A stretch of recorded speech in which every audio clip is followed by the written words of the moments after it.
Hello hi అండి అందరికీ. So నేరేడు పళ్ళ సీజన్ వచ్చేసిందండి. మేమైతే తెచ్చేసుకున్నాము. మేము అలా వెళ్తున్నామా, అలా రోడ్లో కనిపించేసాయి. చూసారా, నల్లగా నిగనిగలాడుతూ ఎంత అందంగా ఉన్నాయో, చూస్తూనే తినాలి అనిపించేట్టుగా ఉన్నాయి కదా. సో ఇవి మనకి హెల్త్కి చాలా మంచిదండి. మంచి హెల్త్ బెనిఫిట్స్ ఉన్నాయి ఇందులో. So vitamin B, vitamin C, vitamin బి6 కూడా ఉందండి. సో మీరు కూడా తప్పకుండా తెచ్చుకొని తినేసేయండి. మరి చాలా ఫ్రెష్గా ఉన్నాయండి. సో సీజనల్ ఫ్రూట్ కదా, తప్పకుండా తినాలి.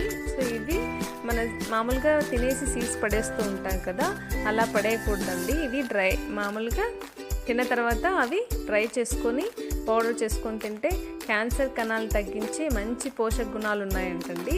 సో మీరు కూడా ఒకసారి ట్రై చేయండి. మేమైతే తినేసామండి, చాలా టేస్టీగా ఉన్నాయి. మీరు కూడా తెచ్చుకోండి, తినండి, హెల్తీగా ఉండండి. Thanks for watching.